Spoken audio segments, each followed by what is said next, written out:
네, 안녕하세요. 반갑습니다. 메가랜드에서 민법을 강의하고 있는 김재형 강사로 합니다. 오늘 여러분 만나 뵙게 돼서 상당히 반가운데요. 이 반가운 만남이 부디 좋은 결과로 귀결되기를 또 기원해 보겠습니다. 자, 오늘은요. 저와 함께 민법, 민사법 오리엔테이션으로서 크게 세 가지 꼭지를 가지고 좀 얘기를 해보겠습니다. 첫 번째는 민법, 민사법. 도대체 너희가 뭐니? 라고 좀 알아봐야겠죠? 그래서 이 법감이 무엇인지를 정리해 볼 거고요. 두 번째는요. 도대체 이걸 어떻게 준비하면 될까? 이를 좀 정리를 해보고요. 세 번째는요. 제가 진행하는 수업이 어떤지, 수업은 어떻게 진행되는지 이 세 가지를 보여드리도록 해보겠습니다. 따라서 여러분께 제가 두 가지 당부를 부탁드린다면 첫 번째는요. 민법 공부에 대한 얘기도 좀 공부에 대해서도 좀 들으셔야겠지만 한 번쯤은요. 어떻게 김정일이라는 사람이 강의를 해갈지 거기도 한 번쯤 이렇게 유념해서 들어주시면 좋겠다는 말씀 드려보겠습니다. 첫 번째입니다. 민법, 민사법은 어떤 법 과목일까요? 라고 정리해 보겠습니다. 첫 번째입니다. 민법은 어떤 법인가요? 제목 좀 여러분께서 주시해 주시죠. 법 과목이 아니고 우선 법에 대해서 말씀드리겠습니다. 그렇죠? 어떤 법의 특성이 있는지 그런 이후에 수험적으로는 또 어떤 과목 특성이 있는지 이를 정리해 드리죠. 첫 번째입니다. 민법은 여러분 이렇게 정리할 수 있어요. 민법은 여러분의 사적 생활을 규율하는 법이다 라고 정리해 볼 수가 있어요. 여러분 사적 생활에 가장 밀접한 것은 뭘까? 바로 재산과 사람일 거예요. 근데 모든 사람들을 다 규율할 수 없겠죠. 그래서 가장 친밀할 수 있는 바로 가족과 그리고는 여러분의 바로 재산 이거를 규율하는 것이 바로 뭐다? 민법이다 라고 정리하시면 돼요. 여러분 헌법은 뭘까요? 가장 최상위 법 헌법은요. 나라를 세우는 법이에요. 그럼 형법은 뭘까요? 사람을 혼내는 법이에요. 그럼 민법은요? 돈 받는 법이에요 라고 생각하시면 돼요. 따라서 여러분 혹시라도 재산 문제 대표적인 것은 물건과 돈일 텐데요. 물건과 돈에 대해서 문제가 생기면 찾는 것이 바로 민법이다 라고 정리하시면 돼요. 더 나아가서 가족입니다. 가족은 이제 부모, 형제 문제가 있고요. 두 번째는요. 그분들이 돌아가셨을 때 역시 돈의 문제가 생기죠. 이것은 상속에서 다루게 될 겁니다. 따라서 이 네 가지의 주제를 다루는 것이 바로 뭐다? 민법 과목이다 라고 정리하시면 됩니다. 이렇게 강의할 겁니다, 여러분. 어렵게 민법이라는 것은 사적 분쟁을 해결하기 위해서 블라블라 이렇게 하지 않고요. 민법이라는 것은 그냥 돈과 사람을 관련한 법이다. 거기에 대해서 문제가 생겼을 때 찾는 법이다. 이렇게 정리를 앞으로 해드릴 겁니다. 그렇게 하셔야지 훨씬 더 쉽게 좀 법을 좀 이해할 수 있을 테니까요. 이렇게 이해가 됐으면 얘를 조금만 올려볼까요? 이해가 됐으니까 조금만 올려보겠습니다. 물건에 관련된 것은 물건에 대한 권리, 물권법. 채권이라는 것은 사람에 대한 권리, 그래서 채권법 이렇게 정리할 수 있어요. 선생님, 여기 아까 돈이었었는데 채권법 사람입니까? 라고 하실 텐데요. 사람한테 뭔가를 요구하는 권리가 채권이거든요. 근데 거기에 90%는 돈이겠죠, 여러분. 그래서 문제의 싸움께서는 돈으로서 보통 보시게 될 겁니다. 따라서 물권법, 채권법 이렇게 정리하실 수 있겠고요. 이쪽 파트는요. 친족법과 상속법이라고 볼 수가 있어요. 친족, 여러분 친척에 관련된 문제들, 그렇죠? 결혼 어떻게 하시고 더 나가서 뭐 이혼할 수도 있으시겠죠. 그리고 더 나가서 뭐 입양할 수도 있고요. 이런 문제들을 다루는 것이 친족법이고요. 상속법이라는 것은 피상속인 사망했을 때 상속인들에게 피상속인의 재산을 어떻게 분배할지를 고민해 보는 게 상속법이에요. 상속에서 있지 않습니까? 헷갈리는 게요. 피상속인 하면 헷갈려요. 상속인, 피상속인 어떤 게 뭐지? 헷갈릴 수 있는데요. 좀 약간 좀 유치하긴 합니다만 좀 돌아가실 때 피 흘렸다. 그래서 보통 피상속인 하시면 돌아가시는 분 이렇게 하기도 합니다. 근데 저도 이제 옛날 공부할 때 선생님께서 이렇게 말씀하셔서 이렇게 들었었는데요. 약간 표현이 좀 약간 강해 보긴 합니다만 이렇게 말씀드린 것은 상속인과 피상속인을 헷갈려서 틀린 경우가 종종 있습니다. 이게 그냥 들을 때 헷갈리지 않는데 피상속인, 상속인에게는 누구다 굳이 헷갈릴 때 있거든요. 이것도 역시 마찬가지예요. 공부하시면서 여러분께서 헷갈릴 만한 것들을 제가 이렇게 좀 쉽게 이해할 수 있는 예를 통해서 알려드릴 겁니다. 이런 것들도 여러분께서 한번 좀 귀담아 들어주세요. 여튼간 이렇게 이제 정의될 수 있는데요. 그런데 여러분, 이 물건들은요, 돈이라든지 이것들은 뭔가 좀 어떻게 될까요? 혼자 갖고 있는 것이 아니고 이제 왔다 갔다 하겠죠? 이것을 뭐라 부를까요? 변동이라 부를 수 있겠습니다. 왜? 물건이라는 것은 서로 간에 주고받으면서 이 거래 생태계가 발생할 수 있으니까요. 이 변동을 담당하는 것이 바로 뭐다? 총칙이다 정리할 수 있어요. 따라서 민법은요. 이렇게 5가지의 목차로서 구성이 됩니다. 여러분 어때요? 네, 맞아요. 보통 법은 그냥 보통 한 권인데요. 민법은 여러분 5권을 공부를 보통 해요. 그러니까 상당히 양이 좀 분량이 많죠. 그런데요. 다행인 것은 우리 시험 범위에서는요. 바로 이 파트만이 출제되고 있습니다. 이 가족 관련된 법은 출제되고 있지 않고요. 더 나아가서 이 재산 관련된 총칙, 물권법, 채권법 중에서도 전체가 출제되는 것이 아니고 일부분씩 공인중개사에 필요한 내용들로서만 출제가 되고 있습니다. 그래서 조금은 좀 다행이긴 하죠. 네, 이렇게 정리를 해보겠다 말씀드릴 거고요. 그 민법에 대해서 알아봤습니다. 이제는요, 민사특별법 여기를 정리해 볼게요. 여러분 앞에 있는 화면 다시 한번 좀 기억해 보겠습니다. 자, 재산, 네, 물건, 네, 물권법, 돈, 채권법. 요거를 왔다 갔다 하는 것은 네, 총칙 정리하셨죠? 네, 재산입니다. 네, 물권법이에요. 돈입니다. 채권법입니다. 이렇게 기본적인 법의 규정 말고 조금 더 여러분께 일상생활에서 필요한 법들을 따로 만들어서 구체적 규율할 때가 있어요. 이걸 보통 우리가 특별법이라 부르죠. 그래서 보시면 부동산 실권리자 명의 등기에 관한 법률, 가등기 담보 등에 관한 법률. 벌써부터 좀 약간 좀 호흡이 좀 약간 딸리는데요. 여러분 이걸 다 외워야 될까? 이름 쉽지 않을 것 같은데요. 여러분 옛날에 있지 않습니까? 주상복합 그 건물이라고 될까요? 보니 그쪽에 약간 부자들이 좀 많이 살았던 것 같은데 맞아요? 네, 그래서 이렇게 키워졌습니다. 어떻게 해요? 예. 주상복합입니다. 어디냐? 부잣집은요. 네, 부잣집인데 이제 부갓집 정리해 주세요. 그래서 부갓집 주상 정리하시면 될 겁니다. 다 외울 필요 없습니다. 이거는 그냥 부실법, 가담법, 집합법, 주임법, 상임법이라고 보통 줄여서 불러요. 수험적으로. 따라서 선생님께서는 이 법의 풀 네임을 다 외우실 필요 없으시고요. 다만 이것들이 모르는 상태로 이렇게 펼쳐져 있으면 상당히 사람이 낯설기 때문에 두렵습니다. 이럴 때는 어떻게 해요? 가볍게 5가지가 있군. 어떻게? 부잣집, 주상복합이군. 따라서 부갓집, 주상이라고 정리해 보신다면 훨씬 더 들으실 때 익숙해지실 거예요. 미리 말씀드린다면 민법이라는 것은 상당히 수험적으로도 어렵다고 느끼는 과목이죠. 어렵습니다, 여러분. 그런데 그 어려운 것의 상당한 이유 중 하나는 이해가 힘들어서가 아니고요. 낯선 용어들이 많아서 그래요. 따라서 선생님께서는 자꾸만 하루도 빨리 그 용어에 익숙해지시고 용어를 반복하시는 것이 민법이라는 과목에 성공할 수 있는 방법이기도 하겠습니다. 여튼간에요. 지금은요. 민법과 민사법이 어떤 법인가에 대해서 좀 알아봤습니다. 그렇죠? 오케이. 자, 이제는요. 어떤 과목인가에 대해서 한번 정리를 해보겠습니다. 여러분, 법이란 것과 과목은 다른 거예요. 그건 마치 무엇과 공부와 수험이 다른 것처럼요.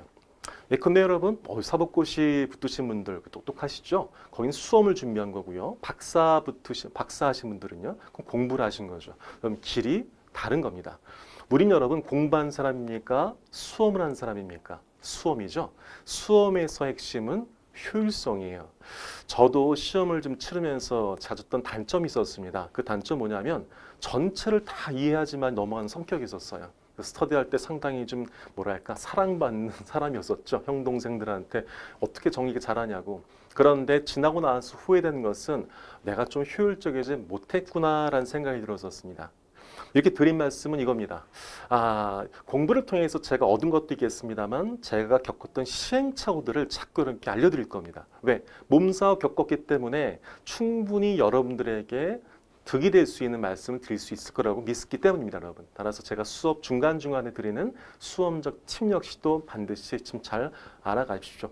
왜냐하면 상당히 많은 분들이 열심히 하시는데 점수가 안 오르는 분들이 있어요. 그런 분들이 대부분이 민법 총칙 처음부터 보시는 거죠, 이렇게. 그렇죠? 하지만 그 부분은 시험에 그렇게 중요하지 않은 부분일 수 있거든요. 아니면 뒤를 공부하고 나면 충분히 앞에 거 이해될 수 있는 부분이기도 하고요. 근데 그렇지 않고 하루에 몇 시간 책만 보지만 그냥 도돌이표만 내신 분들도 있으시죠? 얘가 효율성 있게 공부를 못해서 그럴 수 있습니다. 따라서 질책하는 것이 아니고 저 역시도 그런 실패를 겪었기 때문에 그런 실패를 범하지 않게 드릴 테니까 제가 드리는 말씀 반드시 좀 새기셔서 들으면 좋겠습니다. 보겠습니다. 여튼간에 이제 민법은 1차 과목이죠. 부동산 이 중개사 시험은요 1차와 2차로 나눠져 있고 하루에 보죠, 여러분. 따라서 님께서 1차, 2차를 하루 만에 탁 붙어버리면 그날 따시는 거고요. 그렇지 않고 1차만 붙고 2차 안 됐을 때는 내년 또 2차를 보시면 유예가 되기 때문에 딸 수도 있죠. 여튼간에 1차 과목인데요. 1차는 두 과목입니다. 부동산 개론과 민법인데 그중에서 민법의 난이도는 상당히 높죠. 전체 5가지의 과목이 있습니다.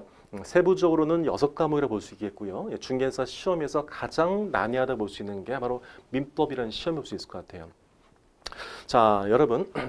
항상 제가 이제 평가해 줄 때요. 예컨대 논술 수업을 한다든지 아니면 논술 얘기할 때 제일 먼저 보라고 싶은 게 있습니다. 그건 뭘까요? 뭐 소재 제시문? 아니요. 글자 수를 먼저 보란 말을 합니다. 글자 수에 따라서 글은 달라질 수 있기 때문에 그래요. 여기선 뭐에 해당될까요? 네, 맞아요. 어쩌면 시간일 수 있어요, 여러분. 시간과 문제 수가 되겠죠. 항상 보시면 효율적으로 공부하는 말씀이 어떤 차원인지 말씀드린다면 이겁니다. 여러분 두 과목을 봅니다. 두 과목 보는데 몇 분이죠? 네, 100분입니다, 여러분. 그 말은 무슨 말일까? 맞아요. 여러분께서 시간을요, 네, 나름껏 조율해 쓸 수 있다는 말씀이죠. 그런데 같이 40문항 40문항이니까 똑같이 그냥 50분 주면 될까요? 네, 그렇지 않습니다. 실제 민법에선 60분 이상의 시간을 확보하셔야 될 겁니다. 그래서 보통 보시면 이렇게 해서 민법과 부동산에서 전체 60점 맞으면 좋겠죠. 골고루 똑같이. 근데 그렇게는 쉽지가 않습니다. 그래서 보통 전략적으로 부동산 개론 쪽에 좀 약간 집중을 투자하시고 모자른 점수를 민법에서 모자른 점수를 부동산 개론에서 또 얻기도 하시지만요. 여하튼간에 제가 목표로 잡는 것은 이겁니다. 몇 문제? 네, 24문제, 4문제, 70점이라 말씀드릴 수 있을 것 같아요. 자, 40문항 자체가 어떻게 나오냐면 민법과 특별법으로 구성되거든요. 민법은 85%, 특별법은 15%라고 나옵니다, 여러분. 그렇죠? 뭐 쉽게 합시다, 여러분. 40문제다 보니까 85%는 34문제, 15%는 6문제라고 볼 수 있겠네요. 그렇죠? 네. 다시 한 번 말씀드리겠습니다. 보통은 이제 이 전체 40개 중에서 아마 처음 보시면 반도 맞기 쉽지 않을 수 있습니다. 그렇죠? 네, 보통 그래서 말씀드렸지만 에이 모르겠어. 여기 좀 편하게 하고 부동산 개론에서 점수 좀 따서 좀 올게. 이런 전략도 쓰시는 말씀드렸던 거죠. 나쁘진 않습니다만 여러분 수험이라는 거 있지 않습니까? 마음속에서 포기하겠다 마음 먹는 순간 나락이 떨어집니다. 여러분 생각에는 에이 민법 반타작만 하고 여기서 70점 받지 말이 쉽지 막상 그렇지 않습니다. 여러분 50점 점수를 맞추는 것도 쉽지가 않습니다. 거기에 맞게끔요. 그렇지 않습니까? 따라서 여러분 목표를 좀 높게 잡으셔야만 됩니다. 70점 점수가 여러분 절대 낮은 게 아니에요. 이 점수 받으시면 여러분 정말 대박 나신 겁니다. 하지만 이렇게 점수를 목표 잡으셔야지만이 60점 점수를 받을 수가 있습니다. 더 나아가서 여러분 70점의 숫자가 의미하는 바는 이겁니다. 100점 만점이죠. 100점 만점인데 제가 70점만 목표 삼겠대요. 그 말은 무슨 말일까? 맞아요. 70점이 맞는 내용만큼 내용을 정리할 수 있다는 뜻이에요. 보통 강의를 듣거나 아니면 저도 강사로서 하게 되면 욕심이 납니다. 완벽해지고 싶죠. 하지만 그럴수록 수험생들은 힘들죠. 물론 시험 끝나고 나서 봐라 내가 강의한 거 다 낫지 않느냐 얘기할 수 있겠습니다만 막상 수험생 입장에서는 그 많은 분량들을 소화하지 못해서 좋지 못한 결과를 얻기도 합니다. 따라서 제 스스로가 책임지고요. 70점 맞을 수 있는 점수로 이 점수를 맞을 수 있는 그 내용으로 구성해서 강의를 해드릴 테니까 여러분께서는 거기에 맞게 공부하시면 됩니다. 다시 한번요. 100점을 제가 70점으로 제한시켜서 목표를 잡아드렸죠. 여러분께서는 죽거나 하게 되면 70점이겠죠. 하지만 솔직히 인간이다 보니까 잘 점수 한두 개 틀릴 수 있지 않겠습니까? 그럼 몇 점이요? 60점 안착할 수 있다는 뜻이죠. 그럼 여러분께서 안정적으로 1차를 컷을 넘길 수 있다. 이 말씀 드리는 거죠. 그래서 반드시 기억하세요, 여러분. 효율적이라는 것과 두 번째는 효율적이라는 것이 건성건사한다는 것은 완전 다르다는 것을 알으셔야 돼요. 내가 10개의 시선을 10군데 주는 게 아니고 10개 줄 시선을 5군데 몰아준다는 게 효율인 거지. 원래는 10개 될 것들을 5개만 하자. 이것이 효율이 아님을 반드시 아셔야 되는 겁니다. 알았죠? 그것들은 제가 또 리드를 해드릴 테니까 나중에 또 가셔서 배우시면 될 것 같아요. 자, 다음번은요. 네, 두 번째, 무엇을 준비하면 되나요? 라고 정리를 해보겠습니다. 그렇죠? 네, 저걸 알아야지만이 우리가 또 대응을 할 수 있으니까요. 자, 뭘 준비해야 될까? 우선은 이 민법이라는 것이 어떻게 구성되는지가 중요합니다. 민법은요, 법이죠. 법은 뭐로 구성되어 있습니까? 네, 맞아요. 조문으로 구성되어 있습니다. 여러분, 그럼 조문만 그냥 가지고 공부하면 되지 않겠습니까? 네, 그것도 받은 맞습니다만 하지만 이렇게 보시면 돼요. 조문이라는 것은 뭘까요? 네, 어떤 사건을 해결하기 위한 매뉴얼들이죠. 그럼 진짜 중요한 건 뭘까요? 그 매뉴얼을 통해서 해결된 모습들이죠. 왜 그러냐면 여러분, 모든 사태를 예상하고 법으로 만들려면 법이 수십만 조가 돼야 될 거예요. 그렇잖아요? 사건들이 굉장히 다채로울 테니까요. 따라서 법은 굉장히 일반적, 추상적 기술을 해놔요. 따라서 저 문장이 때에 따라서 나한테 유리하게 해석될 수도 있겠고 때에 따라서는 적한테 유리하게 보일 수도 있을 수가 있어요. 이럴 때 판례가 나오게 되는 거죠. 둘 중에서 요 조문은 이렇게 해석을 해야 돼라고 이제 해준다는 게 바로 판례라는 겁니다. 실제로 봤을 때도요. 공인중개사 40개 민법 문제 중에서 6, 70% 이상이 판례로 구성되고 있습니다. 근데 여러분, 그럼 판례만 보면 되지 않겠습니까? 그렇지 않죠. 조문을 봐야지 또 판례가 있는 뜻이죠. 됐죠? 자, 여러분 조문과 판례라는 말씀 드렸어요. 그런데 조문과 판례 위에 어떤 말이 또 있네요. 네, 용어입니다. 여러분, 이 용어라는 것은 여러분 벽돌과 똑같아요. 우리가 집을 져갈 텐데 벽돌에 대해서 익숙하지 않다면 그렇죠. 벽돌을 잘 활용할 수가 없겠죠. 용어는 그런 겁니다. 용어라는 것은 우리가 민법이라는 집을 짓기에 잘 짓게 만들 수 있는 벽돌에 해당될 수가 있어요. 제일 첫 번째 뭘 하실 거다? 용어와 개념에 대해 정리해 볼 겁니다. 예컨대요, 여러분, 이 일반적 용어가 좀 다르게 쓸 때가 있습니다. 선의, 악의. 우리는 어떻게 쓸까요? 네, 저도 제일 처음에 이걸 봤을 때 좀 낯설었었는데 선이라면 좋은 뜻으로, 악이라면 안 좋은 뜻으로 보통 쓰이죠. 하지만 법에서 선이란 뜻은 모른다는 뜻입니다. 악의란 것은 알았다는 뜻이죠. 그래서 저 사람이 악의로 했을 때 그건 감정 싸움하는 게 아니에요. 저 사람이 어떤 사실을 알고 이런 뜻입니다, 여러분. 어때요? 좀 다르죠? 예컨대요, 판례에서 이런 것도 있습니다. 그 정을 알고란 말이 있습니다. 정을 알고? 정이란 말이 무슨 말일까 했을 때요. 그 정이란 말은 어떤 사실을 알고란 뜻입니다. 따라서 이 용어가 익숙하지 않으면 글을 읽어도요 잘 와닿지가 않아요. 그래서 그렇게 좀 정의를 쭉 해드릴 겁니다. 뭐 대항한다? 네, 대항한다는 말은 이렇게 정의할 겁니다. 어렵게 하지 않고요. 네, 좀 표현 좀 거칩니다만 개긴다라고 읽어주세요. 입으로 하지 마시고 대항한다는 말 나온다 친다면 제3자한테 대항할 수 있다 하게 되면 제3자한테 개길 수 있다 이렇게 하시면 됩니다. 이렇게 훨씬 더 쉽게 이해할 수가 있으시겠죠? 통정의 허위 표시는요. 제가 좀 이따가 좀 정리를 해드리고요. 대리제도라든지 제3자를 위한 계약 역시도요. 이건 개념인데요. 용어와 개념의 차이점이 뭐냐면 용어라는 것은 그 말의 뜻이라면 개념이라는 것은 시스템이에요. 어떤 시스템이요. 예컨대 재물의 속에서는요. 대리하면요. 세 명이 떠올라요. 본인도 떠오르고 상대도 떠오르고 제3자도 떠오르고 대리인도 떠올라요. 이렇게 떠오르게 되는 겁니다. 본인과 상대방과 대리인이 되겠네요. 이렇게 세 명이 떠오릅니다. 이렇게 머릿속에 세 명을 딱 머릿속에 포지션 해놓고 나서 글을 읽는 것과 그렇지 않은 것은 다를 수밖에 없겠죠. 따라서 그런 개념들을 정리해 드릴 거고요. 민법은요. 민법은 총 1118조문으로 되어 있습니다. 그런데 그중에서 몇 개만 제가 중요조문 170개를 갖고 올 겁니다. 두 번째는 민사특별법 5개 특별법이 있었죠. 5개 특별법입니다만 막상 조문으로는 148배밖에 되지는 않습니다. 그중에서 중요한 조문 30선. 그래서 몇 개? 200. 판례에서는요. 민법에서는 보통 공부를 하려면 제대로 하려면 2만 개 이상 판례가 필요합니다. 근데 그중에서 몇 개요? 가장 핵심적인 판례 370선 갖고 왔습니다. 따라서 이것들을 여러분께서 모아서 정리해 보신다면 훨씬 더 효율적으로 정리해 볼 수 있겠죠. 무슨 얘기냐 한마디로 570개의 문장을 외우면 여러분 70점 가까이 갈 수 있단 말입니다. 약간은 좀 갸웃할 수 있겠네요. 왜? 1000개 넘고 2만 개 넘는 판례 중에서 도대체 어떻게 한단 말이냐 이렇게 해요. 이래서 기출을 봐야 될 이유가 있습니다. 아마 여러분께서 처음 글을 보시거나 문제를 보시면 낯서시겠죠? 아마 이럴 겁니다. 분명히 앞에서 나왔던 지문 역시 다음 번 문제 나오더라도 모르실 겁니다. 왜 그럴까? 글자가 아니고 그림처럼 보이실 테니까요. 하지만 제 눈에서 보게 된다면 매년 반복되는 게 이렇게 많구나 이런 게 알 수가 있습니다. 따라서 여러분 한 5년치 기출만 제대로 돌리더라도 점수 60점 이상 육박할 수가 있습니다. 그래서 그런 것들 내용들을 정리해서 갖고 올 테니까 이렇게 믿으시고 이렇게 정리해 보십시오. 이렇게 한 다음에 시간 남으시면 그런 다음에 양을 늘리시면 되는 겁니다, 여러분. 알았죠? 오케이, 그렇게 정리 한번 해보세요.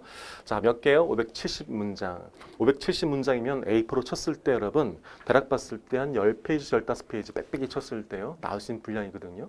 그 정도 보시면 여러분께서 합격간에 충분히 다다를 수 있더라. 이런 말씀을 드려보는 겁니다. 다만 이렇게 오해하지 마십시오. 그럼 A4 15장 정도 보면 되는 겁니까? 그렇지 않죠. 그걸 외우기 위해서는 맞아요. 많은 이론적인 내용들을 또 공부하실 필요가 있으시겠죠.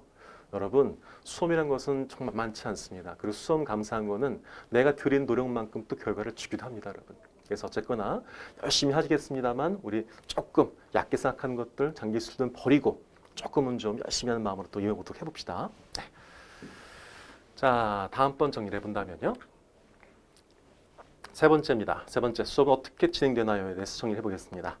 아마 여러분께서 좀 느끼셨는지 모르겠습니다만 조금 좀 다르나요? 네, 그렇게 느껴지겠습니다. 어려운 말 가끔 지양하고 가끔 좀 쉽게 정리를 좀 해볼까 합니다. 처음에 강의를 할 때 있지 않습니까? 네, 강의를 할 때 제가 이제 변호사 보는 친구들 이쪽도 민법을 강의하고 했었었는데요. 그쪽도 아무래도 처음일 때가 있었겠죠. 근데 제가 이제 이것은 뭐로 가름한다 했는데 질문을 하더라고요. 그래서 선생님, 그래서 가름하다가 뭡니까? 라는 말을 저한테 질문했습니다. 저한테는 이제 좀 수월했던 거죠. 왜 가름한다? 대신한다는데? 이렇게 해요. 근데 그건 그 친구의 문제가 아니었고 저의 문제가 알았습니다. 그럼 왜 그럴까? 그 친구는 그 머리가 부족해서가 아니고요. 한 번도 들어보지 못했던 말들을 들어야 되니 얼마큼 낯설고 힘들겠습니까? 그래서요. 강의를 할 때 보다 쉽게 접근할 수 있도록 좀 바꿔야겠구나. 이렇게 이제 강의를 임해보고 있습니다. 그래서 가급적 여러분께 쉽게 좀 접근할 수 있도록 좀 예라든지 사례를 들면서 정리해드릴 거예요. 그래서 제가 약속드린 것은 여러분을 진짜 싸움꾼으로 만들어드리겠습니다. 단순히 품새만 하는 그냥 이렇게 하는 그런 무술인이 아니고요. 실제 실전에서 이겨낼 수 있는 기술을 가진 그런 싸움꾼을 만들어두고 싶은 게 바로 제 바람입니다.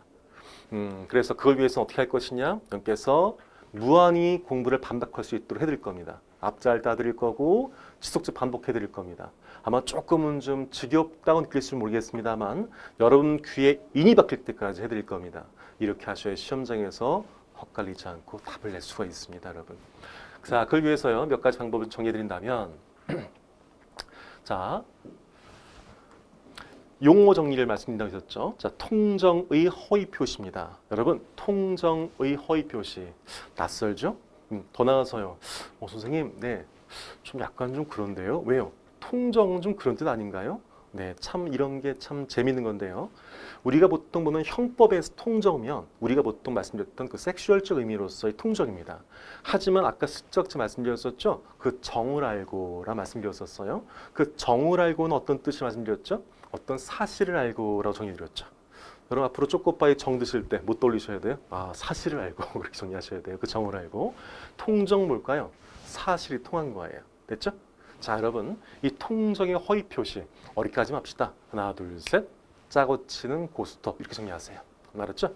통정의 허위 표시는 서로 간에 짜고 치는 고스톱이 있죠? 이것처럼 서로 간에 거짓말을 입을 맞춰서 하는 것 이렇게 정리하시면 돼요.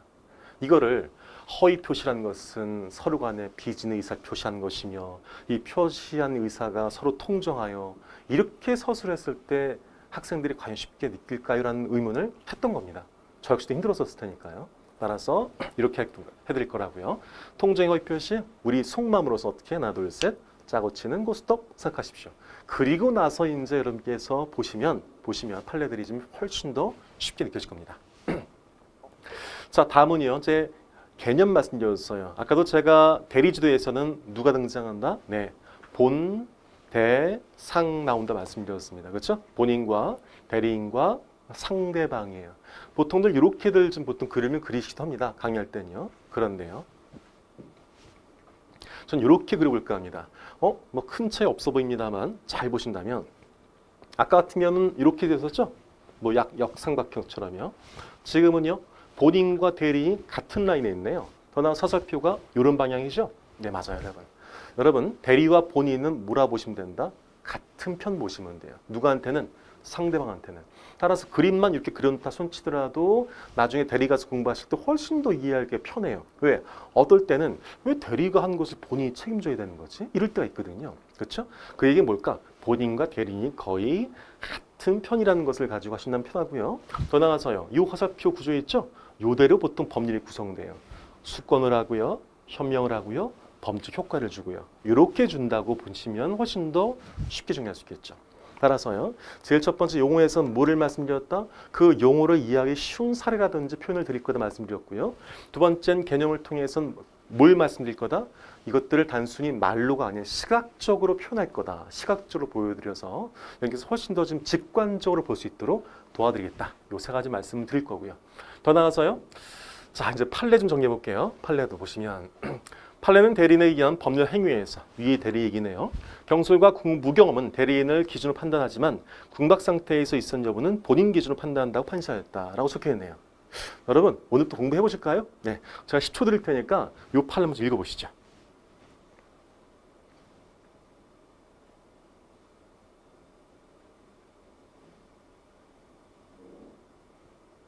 네, 10초 이상 보셔도 괜찮고요. 네, 대충 보셨습니까? 여러분 이런 문제가 이제 출제되는 거거든요. 실제요. 뭐 어려운 것 같지 않죠. 정리해 보겠습니다.